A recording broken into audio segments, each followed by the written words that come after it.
അനുമോളെ ജയിലിൽ കിടന്ന് കൊതിപ്പിക്കുവാണ് അനീഷ്. രണ്ടുപേരും ജയിലിനകത്ത് തന്നെയാണ്. ഇവർക്ക് ഭക്ഷണം കൊണ്ട് കൊടുക്കുന്നുണ്ട്. ഇവരുടെ ഭക്ഷണം എന്ന് പറയുന്നത് കഞ്ഞിയും അച്ചാറും ചമ്മന്തിയാണ്. അപ്പോൾ ഭക്ഷണം വന്നപ്പോൾ തന്നെ അനീഷ് എങ്കിൽ പിന്നെ ഭക്ഷണം കഴിച്ചിട്ടാകും ബാക്കി പണി എന്ന് പറഞ്ഞ് ഭക്ഷണം എടുക്കാൻ പോകുന്നു. അപ്പോൾ അനുമോൾ അവിടെ ഇരിക്കുകയാണ്. എനിക്കെങ്കിലും വേണ്ട, എനിക്ക് ഓൾറെഡി വയറ് നിറഞ്ഞിരിക്കുക, എനിക്കിപ്പോൾ ഒന്നും വേണ്ട എന്ന് പറഞ്ഞ് അനുമോൾ അവിടെ ഇരിക്കുന്നു. അപ്പോൾ അനീഷ് കുറേ നിർബന്ധിക്കുന്നുണ്ട്, വാ അനു നമുക്ക് ഒരുമിച്ച് കഴിക്കാം, എന്നിട്ട് നമുക്ക് ഒരുമിച്ച് ഇത് കഴിഞ്ഞിട്ട് ടാസ്ക് ചെയ്യാമെന്ന് പറയുന്നു. അനു എന്ത് ചെയ്താൽ വരുന്നില്ല. അവസാനം അനീഷ് ഒരു പണി കാണിക്കുന്നു.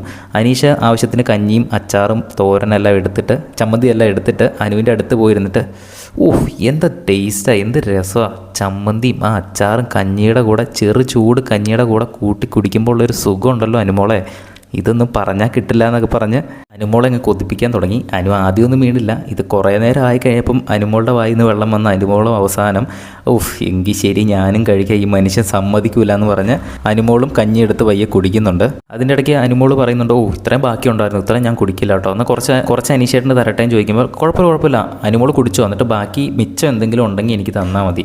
അപ്പോൾ അനുമോൾ വീണ്ടും നിർബന്ധിക്കുന്നു, അല്ല കുഴപ്പമില്ല ആദ്യം തന്നെ എടുത്തോ, ഞാൻ ഇത് കുടിച്ച് കഴിഞ്ഞാൽ പിന്നെ വെറുതെ വേസ്റ്റ് ആവില്ലേ. അപ്പോൾ അനീഷ് പറഞ്ഞു, ഇല്ല അതൊന്നും കുഴപ്പമില്ല, ഞാൻ ആര് കുടിച്ചതിൻ്റെ ബാക്കി കുടിക്കും, അതൊന്നും എനിക്ക് വിഷയമുള്ള കേസൊന്നുമല്ല.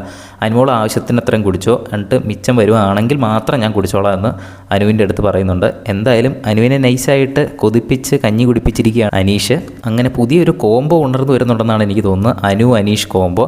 എന്തായാലും നല്ല രസമുണ്ടായിരുന്നു ആ ഒരു കോൺവെർസേഷനൊക്കെ കാണാൻ. ബിഗ് ബോസിൻ്റെ കൂടുതൽ ലൈവ് അപ്ഡേറ്റ്സിനായിട്ട് ചാനലൊന്ന് സബ്സ്ക്രൈബ് ചെയ്യുക.